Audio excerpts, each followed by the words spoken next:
Going on, my guys? We are back with the Late Stoppage podcast, and it's been a long time. I feel like today we have a special guest who's really a co-host.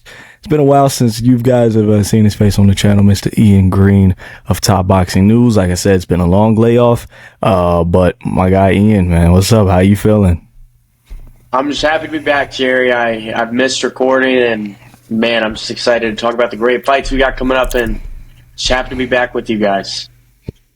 Yeah, man. A lot of people thought it was probably Stephen A. and Max situation. You know, Steve kicked Max off the show, but nah, man. We're here.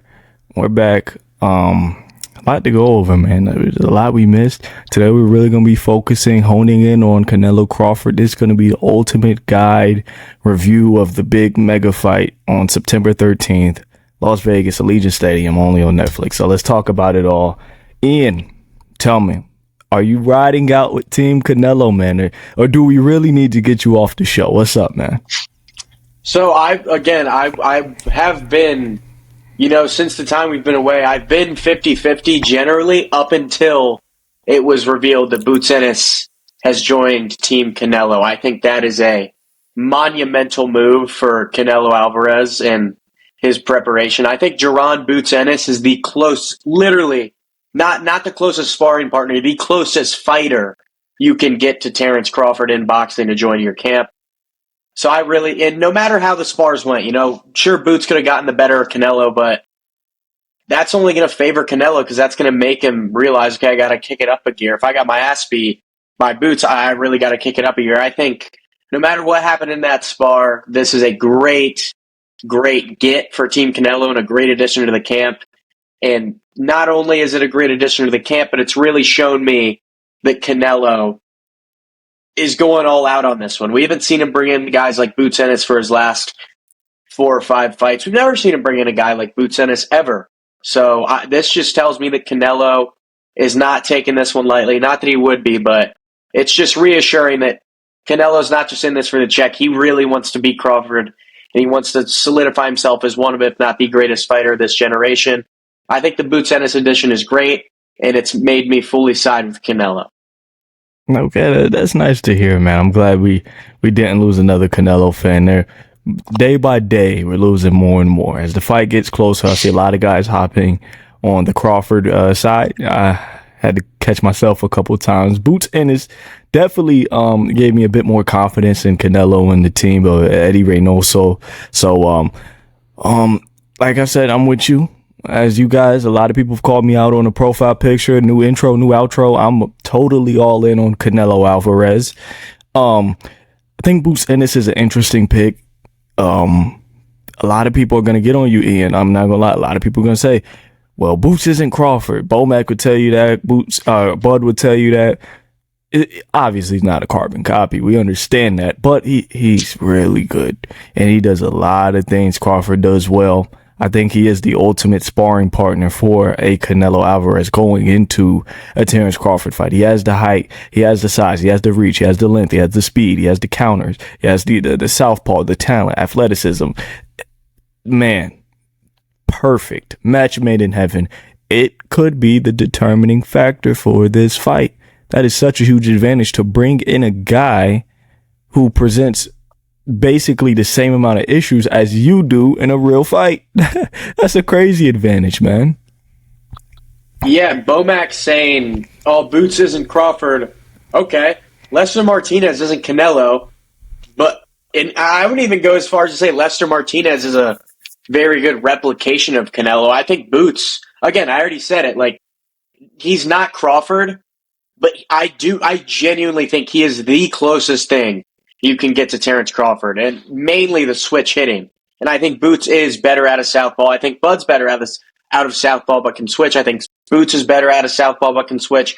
I might even go as far as to say Boots might be a little more active than Terrence Crawford, and I think Canelo needs an active sparring partner because what Canelo has been lacking in his last couple of fights and has maybe been why he can't pick up these knockouts we want him to is the activity. He'll get you hurt, but he won't step on the gas. He'll sort of let you off. Man, I can't stress enough how good it is bringing in Boots. I don't care what Bomac and all them have to say. They hit it on the bullseye here, man. I mean, you can't get a better person to bring into camp than Boots. Yeah, man, I have to agree with you. Activity, Jerron Ennis is he's larger than Bud, and so he's not as cautious. He could absorb a bit more damage, and that allows him to kind of let the hands go.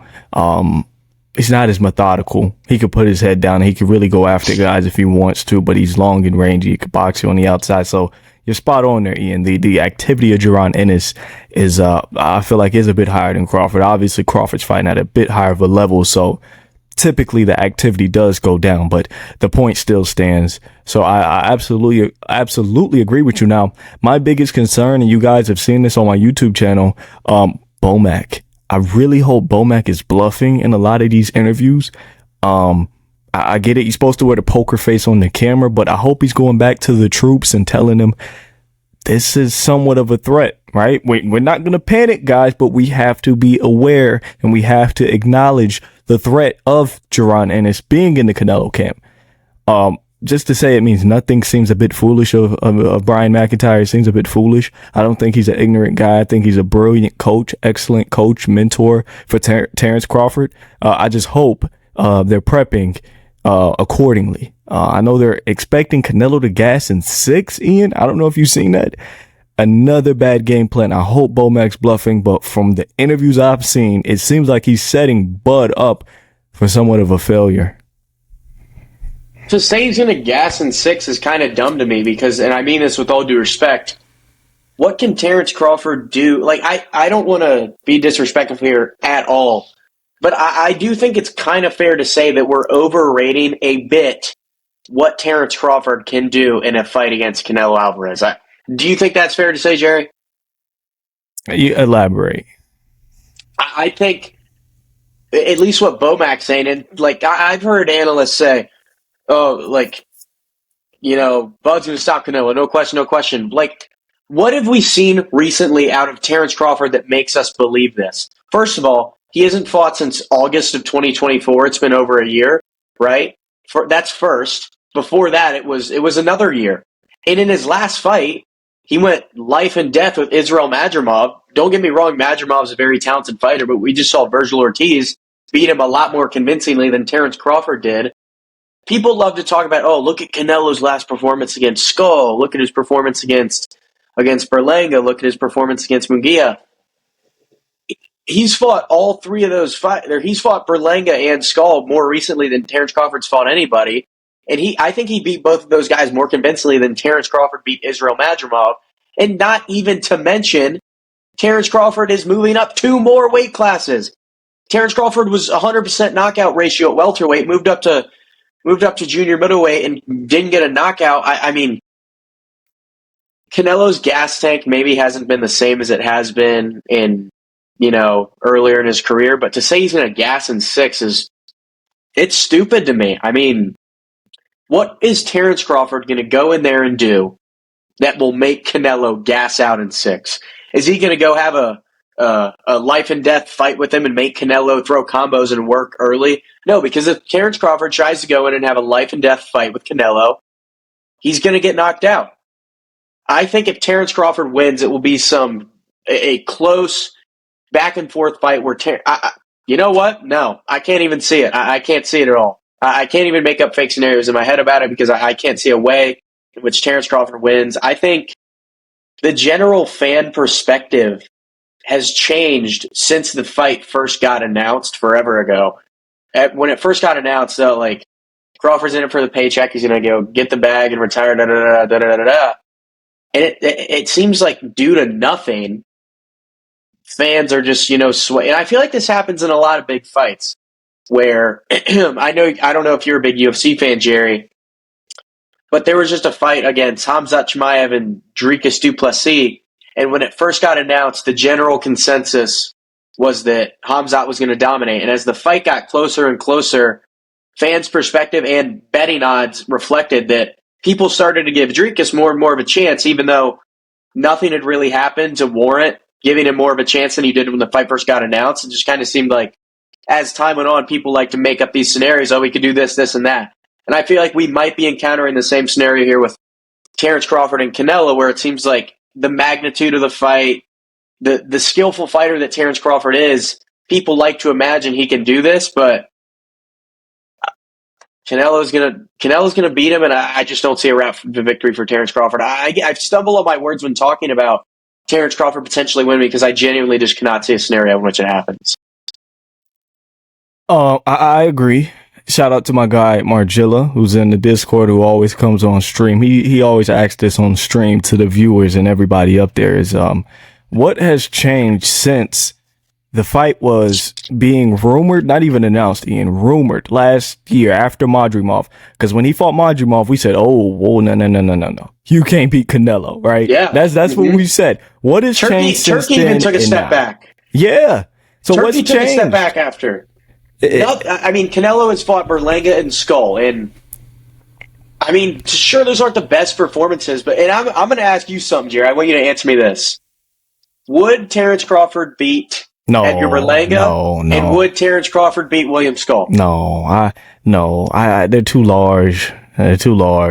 Crawford couldn't make them blink. They'd probably walk him down. Skull, and the thing about Canelo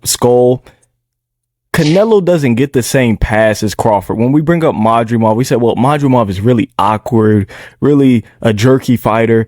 Skull's an awkward fighter, bro. He's 6'2". He's incredibly fast on his feet. He has a low guard. He always invites you in for counter shots and opportunities. He's insanely large. That's an awkward fighter as well, with a pretty quick, snappy jab. William Skull's an awkward fighter as well. I don't think Crawford beats either one, if I had to be honest with you. But is there a way he could win? I've been watching these guys a ton. I got a really great video coming out on this Terrence Crawford, but I've been watching these guys a ton. And I've realized a lot of you guys are trying to make Crawford what he's not. He's not Floyd. He's not Bivol. Not Golovkin. Right? He's not Usyk. I said this. Usyk style is more equipped to take down a Canelo. Move. Circle around the power. Get around Canelo. Crawford, he's going to be there. He's always going to be in harm's way. He's always going to be within arm's length of Canelo Alvarez. I don't like it, man. I really don't. Could he be crafty enough, athletic enough, and just clever enough inside the ring to find a way, will himself to that 7'5", 8'4" that a lot of the Bud fans are looking for, possibly. But I don't like his odds. He's there. He's there, Ian. How many guys can beat Canelo while just sitting there in front of him? Let's count them. How many? Yeah. What do you mean when you say sitting there in front? They're going to be there to be hit. They're going to be in harm's way for a majority of the fight. They're not going to be moving laterally a ton. They're not going to be in and out a ton. Like we're talking Floyd. Nobody at super middleweight, I don't think. I don't think anyone can hang with Canelo in the pocket. It's not a good idea. He's a master. He's a master of the inside. He's a master of the mid-range. I don't like his odds, man. I'm with you, Ian. I think that, like I said, he's clever enough. He could get it done. I don't put anything past the man as brilliant as Terrence Crawford in the beautiful career he's been able to build. But he's biting off more than he could chew. He is. When you just brought it up, Jerry, you said Crawford's not he's not Floyd, he's not Bivol, he's not what have you. I saw a video on my TikTok today, and it was a footage of Canelo throwing a shot at Floyd, like a big right hand. It missed. Floyd caught him with the counter in the exchange and got out of range. And people said, this is why Crawford's going to beat Canelo, da-da-da-da-da-da-da-da-da. He's going to da-da-da-da-da. When Canelo backs Terrence Crawford up against the ropes and throws a big right hand, even if it doesn't land on the shin, if it lands on the arm, on the whatever, I don't think you guys understand. Crawford is not big enough to even take those shots on the arms, on the shoulders, on the chest, on the body. He's not going to want to slip roll, catch and catch. Like I don't think Floyd did that to a 154-pound Canelo. 52. 168 Canelo is a whole nother ballgame. He's hitting it in an whole nother stratosphere. Bivol did that amazingly. Canelo would back him up, throw one big shot. Bivol would catch it, and he would counter, and he'd get out. He was great at it. Crawford is naturally, what is it? 4 weight classes below Bivol. Yeah, 47 to 75, yeah. Yeah. Crawford is not going to be able to take those shots anywhere. Crawford's going to have to get out of range. Crawford's going to have to get completely out of range and avoid the shot entirely. Can't land anywhere on his body. And once you avoided the shot entirely and got completely out of range, I don't think Crawford's going to be able to do a whole pullback and then counter. That's what I'm saying. Crawford has no path to victory because you need to. I don't know, Jared. The way Skull had so much success on the outside, he didn't. I don't want to say so much success, but he did have success at, running, as people say, and he did do a bit of running, but he also did do a bit of, just moving and sticking that jab out and tossing shots out. But he's 6'2", and he's long, and he's very fast, and he can take a shot on the body or on the arm. I don't think Crawford can do any of those things. I think everyone is just drastically overrating what Terrence Crawford can do in this fight and what Terrence Crawford can do in general. He's a great fighter, but he's a great fighter at 47, 54, 40, all those weight classes. You're moving up to a whole nother stratosphere, and I think this one might look similar to Jermell Charlo versus Canelo because they are both moving up from 54. And I think people say Charlo just went in there to collect a check. I think Charlo went in there with a game plan. I think they drew up a game plan, but once he took some shots on the body from Canelo, he was like, I can't be anywhere near this, or I'm just going to get broken down.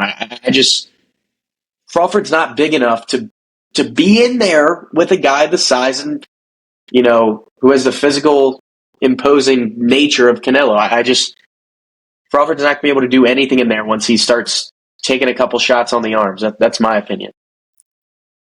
Okay, I'm glad you brought up Charlo. A lot of people will say, well, Charlo, that's the main thing people say. Charlo was there for the check. Charlo was this. Charlo was that. I get it, right? Charlo is going to be harder to break Bud's will than it is a guy in Jermell Charlo. I think me and Ian can both agree on that. Yeah. But everybody's going to try to win, right? Ian, if they called us up to fight Canelo and on 10-day short notice, I'm going to try to win. I'm going to get in shape over the next 10 days. I'm going to hit the bag a bit. Everybody's going to try to win. You don't get paid more if you win and if you lose in boxing. That's not how it works. You get the money right there. You get pay-per-view shares, whatever. You know what I mean? They're both getting paid, I don't even want to imagine how much you're getting paid. You don't get paid to, you know what I mean, Jerry? There's no incentive. You're getting paid no matter what. Go in there, try to win, because why wouldn't you? Yeah, this is an undisputed pound for pound Charlo, right? He was 7 on the pound for pound when he clashed with Canelo. He wanted to win. I don't think Charlo and Derrick James are sitting in camp, horsing around. They came up with a game plan. They probably had a great camp. He probably came in the best shape possible for 168, and he made a business decision. Just like if me and Ian had to fight Canelo on 10 days notice, the first punch, if it didn't, send us to our graves, we'd make that business decision, right? But that's a really interesting point you brought up on Charlo. Another interesting point, kind of goes back to the Floyd Bivol Golovkin. People just want Crawford to be something he's not, right? And they want to see something he hasn't shown, right? And it's like a car, right? You got a car. Can your car fly? Have you tried to make it fly? Right? Nobody sat in their car and tried to make it fly. But the safe assumption is the car can't fly. Terrence Crawford has never shown a lot of these game plans that a lot of you guys online are constructing, because 9 times out of 10, he more than likely can't do it. He can't be Floyd. He can't be Bivol. He can't be Golovkin. He can't do it. Cars can't fly. Bud can't be those guys. He doesn't need to try it. He's never shown it. He has 41 bouts. So going into this 42nd, expect what he's been showing us through the first 41.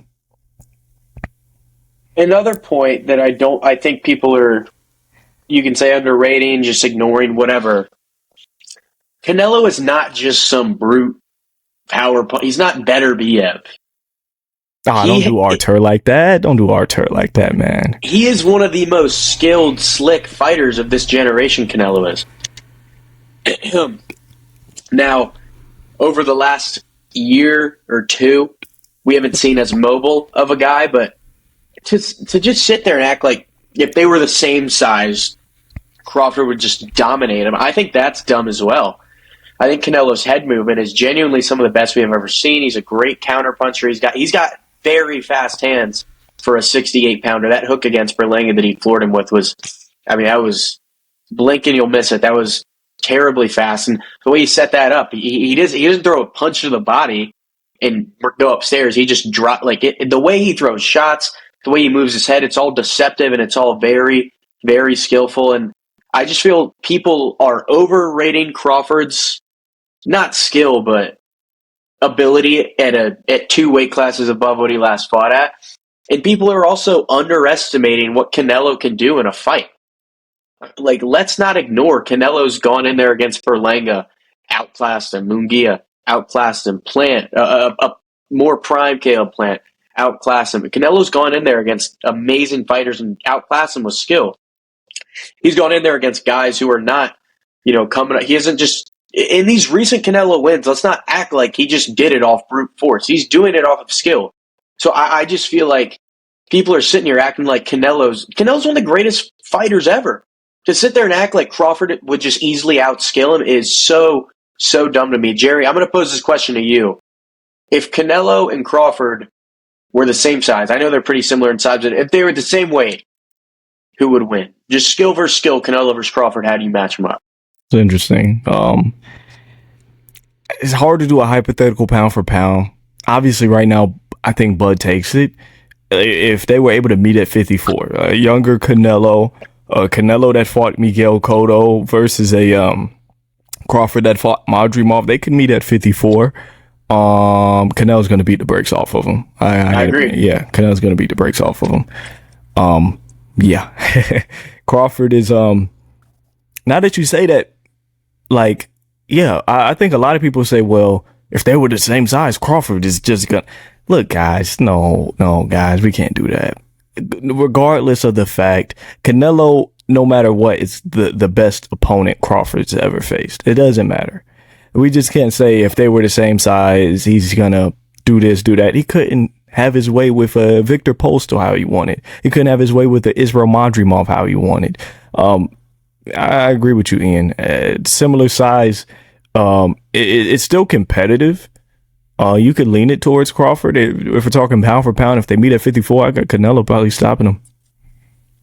I agree. And let's do a bit of a deeper dive into Crawford's recent fights here. He fought Madrimov, who, if me watching that live, I thought that could have warranted a split decision. I think that could have been Crawford split. Like, I think you can argue Madrimov winning 6 or 7 rounds in that fight. I genuinely believe that. Before that, Crawford put a beating on Errol Spence. But I have to pose the question, and I hate doing this after the fact, and people say, no, you can't do it. You can't discredit him after the fact, whatever. Like, it was a huge fight going into it. You can a little. Where was Errol Spence at when he fought Terrence Crawford? He had been in the car accidents. He had the eye thing. He hasn't fought since. He's got no real, seeming desire to fight since. I personally think Crawford, Jerry, you can disagree with this or, whatever. I think, let's compare. I think Madrimov would have beat the Spence that Crawford fought. Would you agree with that? Absolutely. Errol was out of it. And there's going to be a lot of people. I see you guys typing. Pause your comment. Spence came back, fought Garcia and Ugas. Spence, look, man, I hate to do it too. I love Bud. My people from Omaha, right? This is the guy right here. If Bud wins, I'm going to be at the parade. I hope you guys know that. I missed the first one. I'm going to be at the parade. As a Canelo guy, I'm going to be there. We got a home in Omaha. We're going to be there. Right? I hate doing it. Was Spence there? Was Spence all right? I don't want to discredit Crawford because I always want to encourage big fighters to make big fights. So I don't want to make it seem like Crawford making this big fight and putting on a monumental, arguably generational performance should be just overshadowed. But I got to be realistic. Where was Spence at? I looked at Spence's eyes walking to the rink, and I looked at my brother, and I said, you're going to owe me a lot of money in a couple minutes. He's a Spence guy. I'm a Bud guy, right? At the time, going into that fight, I said, you're going to owe me a lot of money. Hell no. Look at Spence's eyes. I've never seen Spence like that. And I feel like it's justified for us to sit here, Ian, and kind of question, where was Errol Spence that night?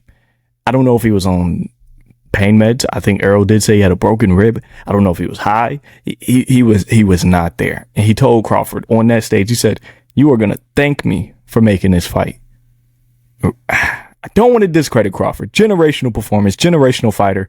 But I do question Errol Spence and where he was at. And he never came back, like you said, to show us. If he came back and he beat Virgil Ortiz, then we're like, oh my, that is a great win by Crawford. But he never came back. It seems like he never will. And let me butt in. Crawford is discrediting himself. And we'd be dumb not to notice it. Jerry, you answer me. What has been Terrence Crawford's biggest fight up until the Canelo fight? What's his biggest fight? Victor Postol, Ricky Burns. According to him. According to him, it is. But what was the pay-per-view billed as a 50-50 fight? One of the biggest fights of this generation. It was Crawford versus Spence. Yet when Canelo asked Terrence Crawford, what great fighters have you fought? Crawford has the whatever to say Victor Postol and Ricky Burns. That tells me that Crawford is 100% aware that he went against an absolute shell of a shell of Errol Spence. Crawford knows it, or else he would have said, Errol Spence, I fought a great fighter, Errol Spence. No, Crawford didn't say that. He didn't even say Sean Porter. He said Postol and Burns. This tells me that Terrence Crawford is very much aware that he went against a very passionate Errol Spence. And back to his recent resume, it was Madrimov, who's since been relatively handled with ease against Virgil Ortiz. Before that, it was Spence, who we've just talked about being a shell of himself. Before that, it was David Avanesian. Before that, it was Sean Porter. That's over the last 4 years. Why are we even thinking he can do anything against Canelo, with all due respect? What are we thinking? I mean, why do those 4 performances over the span of 4 years give people this mindset that Crawford is going to go up really 3 weight classes and beat Canelo? Who's been top pound for 10 years? Not number one, but he's been in the pound for pound rankings really for 10 years. And we're really gonna sit here and act like Crawford, who has been dominating for a long time himself, but who's fought the better opposition over the last 4 years? It's been Canelo Alvarez, without a doubt. Who's fought more opposition over the last 4 years? Canelo Alvarez, can't argue it. Since Crawford has fought Sean Porter, Canelo has fought Caleb Plant, Dimitri Bivol, Golovkin, Ryder, Munguia, Charlo, Berlanga, Skull. Those are 8 fighters over the last 4 years, and Terrence Crawford has fought 4. He didn't fight Saunders in 2021? Yes, but that was before Porter. Before Porter. That was before Porter. Yeah. Okay. Canelo fought Plant right around the same time Crawford fought Porter. That was November he fought Plant. Mm-hmm. Okay. But Canelo has fought double the amount of times, and without a doubt, the better opposition. Yeah. And I don't think Canelo's has had as close. I mean, I know he lost to Bivol, but it's freaking Dimitri Bivol. Other than that, I don't think Canelo has had as close a fight as Crawford had against Madrimov. I don't think that's happened. And I think Canelo's fought guys better than Madrimov. I think Munguia, you can argue at the time, was better than Madrimov. I mean, I don't know, Jerry. I just sit here and I can't help but think these, in the nicest way possible, least disrespect the fans that are backing Crawford. I'm just going to say it, they're a bit delusional. Illogical. What has made you, over Terrence Crawford's recent times and Canelo's recent times, made you think that Crawford can not only beat Canelo, but beat a fighter like Canelo, but move up 2 weight classes to do it? I don't even... Help me out, Jerry, because I genuinely cannot even find the logic as to why people are picking Terrence Crawford. It's a false hope. You're banking on something that more than likely will not happen. All right. It's same people you grab a Powerball Mega Millions ticket. I got to grab mine today. All right. But you grab those and you're really sitting there thinking about all the things you're gonna buy. Oh, Ferrari. Oh, more than likely you're not winning the Powerball, right? You're banking on a false hope. That's Terrence Crawford. When you lay everything out and we put it on the board, Ian, it's illogical to pick Crawford. It really is. It really is. And you could say he was this. You could say he walked on. I'm really trying not to curse here, but you could say he walked on water at 147. That don't got nothing to do with 168. That don't got nothing to do with 168. Because there's a lot of heat being thrown, from the 168 pounders and Canelo Alvarez. So, like I said, you can say he was whatever fighter you want to say he was. But the question is, will it translate? Right? I think too many people are building these cases for a guy we don't know how he's gonna look. The safest assumption, the best bet. I can't tell you much. We got to wait for the guys to get in the ring. But the best bet to make is to expect Terrence Crawford to be, his abilities and everything across the board, to be heavily diminished. You cannot move 3 classes away from your best weight and not expect your abilities to be heavily diminished. That is illogical thinking. That is illogical reasoning, and it does not make sense. This applies in every single sport or combat sport. Hell, any sport, really. LeBron James can't put on 30, 40 pounds and you expect him to go out there and put 32 up a night. You can't. You can't put an extra fender on the back of a NASCAR F1 race car and expect it to win first every time. It's illogical reasoning, Ian. Illogical thinking. Jerry, do you think Crawford, how much do you think Crawford will be affected by the move up in weight compared to how much he'll be affected by Canelo? You said how much will he be affected by the move up in weight? What will be more difficult for him? Solving the Canelo puzzle or adjusting to basically 3 weight classes above his natural? They kind of correlate, so it's a bit difficult. I think they go hand in hand. I think you really can't separate the two. I see what you're saying. I think it's just going to be a big mesh of his body not moving and accordingly. Also, his mind being out of sync. When the mind and body's out of sync, bad things happen. And also Canelo being larger. But if I had to really pick one, I think the weight. Because your mind is still going to be at 147. Your mind is going to tell you to get under that shot, roll, uppercut, pivot. But your body's going to be doing it a tad bit slower. You feel me? It's going to be doing it a tad bit slower. And like I said, when the mind body are not aligned, they're not working together accordingly, that's when you slip. That's where you hesitate. You thinking, oh, throw the left, you catch yourself in the middle of it. And then, I don't like it. It's bad. It's like I said, you lay it out on the board. It's bad looking, man. I'm going to talk to Brian Bomack McIntyre for a second.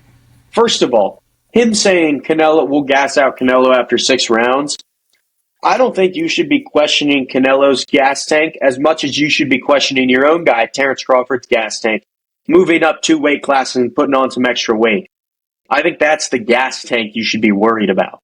I think that's inarguable. I think no matter the fighter we're talking about at hand, moving up 2 weight classes is most likely going to affect your endurance. It's, you don't know how your body's going to handle putting on that extra weight. I'm going to ask another question to Bomac. You tell me, since Jaron Ennis doesn't matter, he's not Crawford, whatever, you tell me what Jaron Ennis would have done to Majumov.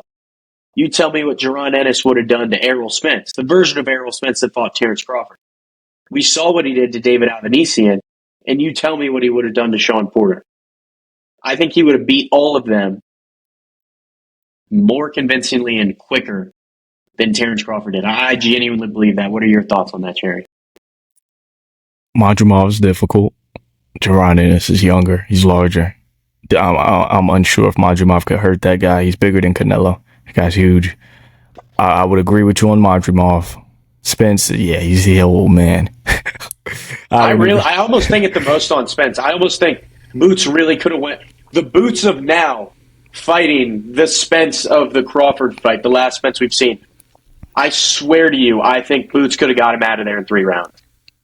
It's not going to be good. It's not going to be good at all.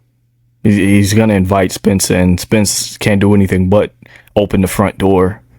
And yeah, it's bad. It ain't been easy. And like you said, we seen that Sean Porter. It's bad. Yeah. So I would agree with you. Boots would beat those guys a bit more convincingly. I said it in a video. I can't remember where. I make a million videos a day now. That Boots beats Crawford today. If Crawford wanted to go back down, Boots, he's too old. You can't walk around 190 for a year and jump back down with the young guys. He's gonna get maybe stopped by Boots and Virgil. You can't do that, man. So Boots means a lot to the camp. He does. Bomac, I really hope Bomac understands that it's okay to acknowledge that. You know, don't be in denial about it. Don't be afraid to tell your camp what the reality of the situation at hand. Right? Great. Like I said, assemble the troops, get them together, say, this is an issue. Let's turn it up a notch in camp, guys. Right? You know, you can't just tell everybody, oh man, that doesn't mean anything. It's fine. It's fine. Boots doesn't mean it. Boots means a lot. You guys know that he was the mandatory for Crawford before Crawford vacated the titles and went to go fight Madrimov. He's an amazing fighter. We all know this. We're not stupid. There's been recent chatter that Devin Haney is now just in it for the money. And it's reminded me of another talking point that was apparent when Crawford versus Canelo first got announced, but now it's out the window. How much is Crawford doing this for the check? Terrence Crawford is a very competitive, very, wants to win, all that. Like, you can say all that. He's a high-level boxer. Of course he is. But you can't argue the fact that retirement's already been hinted at from, that Crawford camp. Crawford's older than Canelo. Canelo, sure, he has more miles on the clock, but Terrence Crawford has 7 children, and he's damn near 40. I don't think retirement is that crazy out of the picture. When this fight first got announced, it seemed like a lot of people were initially saying, Crawford's selling out, he's going to lose and retire, he's cashing out one more big check. I haven't heard that talk anymore, and I don't really know where it went, and I don't know why it went. Again, I'm not trying to disrespect Terrence Crawford. I think he's a great fighter, he's a great guy, but I don't think it's crazy to say that part of him is seeing this is a very tough opportunity for me to get the win, but it is a very good opportunity for me to make a lot of money. Yeah, it's interesting. Look, man, if you could do something good, why not do it for money? Everybody, it doesn't matter. Ian's not saying that Crawford should do it purely for legacy. You want what you're worth, right? So obviously Crawford, there is a bit of it that he has to get paid to do his job. But Crawford came out and he said he was only making $10 million. I'm gonna call it total BS. I know how Turkey works. Turkey likes to slide the money under the table. If Crawford is only making $10 million, he needs to fire his manager ASAP. I don't think Bomac would allow him to take this fight for $10 million. I don't think his team would allow him to take this fight for $10 million. At the end of the day, it is boxing. There is a very good chance Terrence Crawford could get seriously injured. Not for $10 million. He probably made more fighting a guy in Madrimov. So I'm gonna call BS on the $10 million. I've seen reports of the purses being close to 200, with Canelo taking 150, Bud taking 50. Could he be doing it for the money? It's there, Ian. It aligns. It's the perfect time. You're 38. You turned 38 a bit before or after the fight. I can't remember. 7 kids. It's about time you want to wind down and get the papers together, hang the gloves up. Everything aligns perfectly. It's the best time to cash out. You take the $50 million check, which is going to be a huge portion of your career earnings, right? It's $50 million, which is a lot for any boxer that's not on the level of Canelo Alvarez. You take it, you hand Turkey your papers and you ride off into the sunset. Could he be doing it for the money? Possibly. I made a video about it today. There may be a point in this fight where Crawford gets hit and his eyes flicker, and it's going to be a voice in his head that says, well, I already got the check. I think that's what happened to Charlo. Like I said, Charlo and Butter probably went in trying to win, but Charlo took a really big shot and he said, I already got the check, right? You just think about, oh man, pay mama house off, pay big Charlo house off, get this, man. He was thinking, his mind left that fight. We could see something very similar to Bud Crawford. Obviously, it's going to take a bit more, though. Yeah, I mean, you just said it again. I wanted to clarify that you're always doing it for the money. You're also always doing it to win. There's a fine ratio between the two at all times. But I just can't help but think that Terrence Crawford is going to be going in there, and the second that bell rings, and you kind of said it, Jerry, I'm kind of just repeating what you said, but the second that bell rings, there will be the incentive. Okay, I've made the 50 million. I've made the money, and I think he's going to try and win. But I think after 30 seconds, when he takes that first big shot on the arm, and then a minute when he takes another big shot on the arm, and then 2 minutes, and then 3 minutes, and then a couple rounds, I think the desire to win will go down, down, down, and the desire to just walk away with a good paycheck will continue to rise to where I think Crawford could potentially find himself just looking for a way out in there. That's what I believe, or just looking to coast for the entire fight. It could be either, but I think the longer people say the longer this fight goes, the better chance Crawford has due to Canelo's recent gas tank issues, if you want to call it that. But I don't think people are, properly bringing up the fact that Crawford, his mind might deteriorate. And again, he might gas out due to his moving up in weight. Jerry, I don't know. I'm stumbling. It seems like every time I talk about this fight, no matter what I talk about, it doesn't, no matter what I'm talking about, it's an advantage for Canelo, not Crawford. So,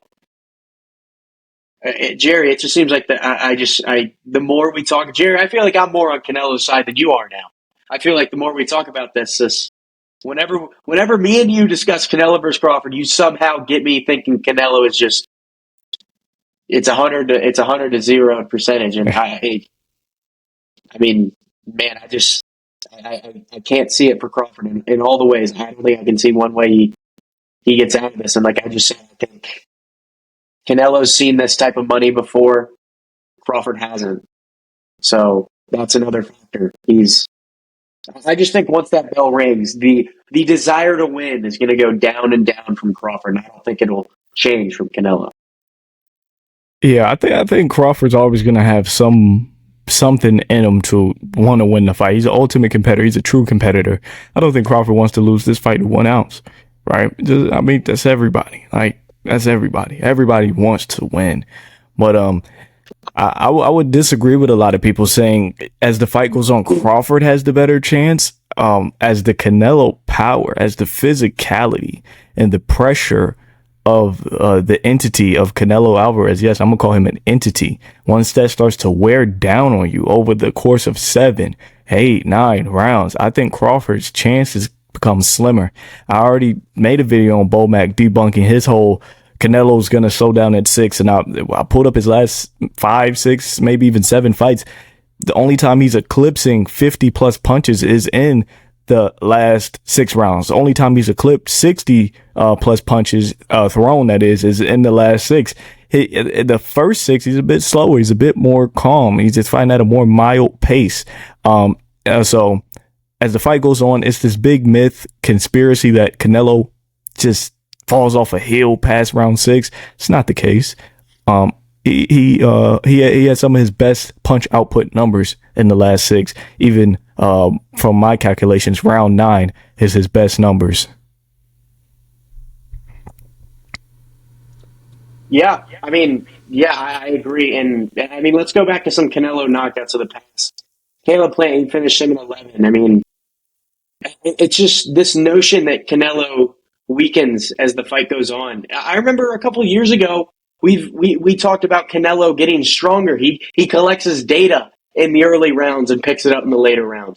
Where's that gone? Where is that, aura, that ideology of Canelo? Where is that gone? For me, it hasn't gone. He gets older. There are miles on the clock. He struggles to keep that high energy going for the pace of the fight. But we talk about Canelo downloading information. I think he'll download some information from a guy like Crawford. I think I think this fight could play out. Canelo starts slow and, collects some information and the fight builds on and Canelo starts picking it up. Or it could go in the route that Canelo puts it on him early and makes Crawford, hesitant to throw the whole fight and it'll go similar to the Jamel Charlo fight. I just think I'm kind of concerned. I think you mentioned this earlier, Jerry. I am too. I'm a little concerned at what Bomac's saying because either he's trying to save face for the camera and the public just to make it seem like they're all good and they're not phased. But if he really means what he's saying, then I think he's setting up his fighter, Terrence Crawford, for a bad night on September 13th. Because let me tell you, Canelo has a lot more than what Bomac is hinting at. Yeah, look, all wars are won before the first gun is drawn, right?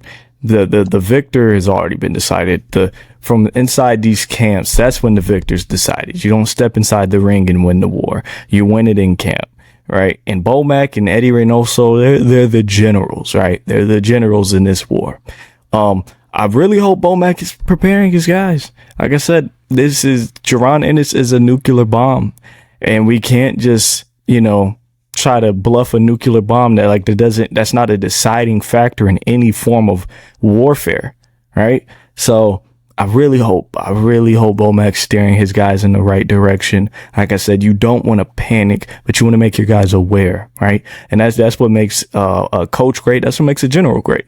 Look, guys, Crawford, one shot could potentially end this fight. We got to be honest. I got to be honest with you as a somewhat of a father figure, somewhat as a coach, manager, mentor. I got to be honest. You take a flush shot from Canelo, I might throw the towel in for you, man, because that's how much I love you as a coach, mentor, father figure, right? So, and that's fine. To be aware and acknowledge the threat is the first step to conquering it and being victorious, right? So it's not such a fear, but the acknowledgement of it, right? So every time you get in a car, you acknowledge. My guy Ian lagged out here. But every time you step into a car, you acknowledge the fact that you can get into an accident. It's not a fear, but you acknowledge a car is a very dangerous vehicle going at alarming speeds, and that makes you drive safe, get to your destination in one piece, and at the end of the day, you are in a way aspect victorious. I think Bomac, I really hope he's doing that in this Crawford fight. Not fear mongering, not pushing fear onto the Crawford camp, right? But making them aware, making them acknowledge that this is a dangerous fight, that we are moving into enemy territory. We are moving into foreign grounds of 168 pounds. We're going to be in a very unfamiliar place we haven't seen quite yet, which is going to be a monumental, huge fight, right? This is, I believe, the biggest fight in boxing history. I believe this is bigger than Manny Floyd, yeah. Right? So we're moving into somewhere we've never been, right? Crawford has had big fights in the past, but this is a fight to a magnitude even he couldn't dream of.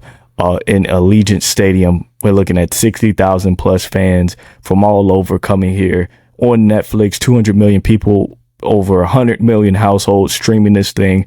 So they have to acknowledge all of these different factors, because at the end of the day, they are moving into enemy grounds. They are moving into foreign territory, which they have not yet explored. My guy. So yeah, my guy Ian was having some technical difficulties, but I think that's all we're going to talk about for today's episode. We talk about Canelo Crawford, a lot of nice key touching points. You guys let us know in the comments. Should we go back to this topic? Is there some things we skipped over? Are we undermining just how great Terrence Crawford is? Once again, it's Jerry Jig, and make sure you guys go follow me on all platforms, Jerry Jig, and of course my guy Ian Green, Top Boxing News, the maestro behind it all.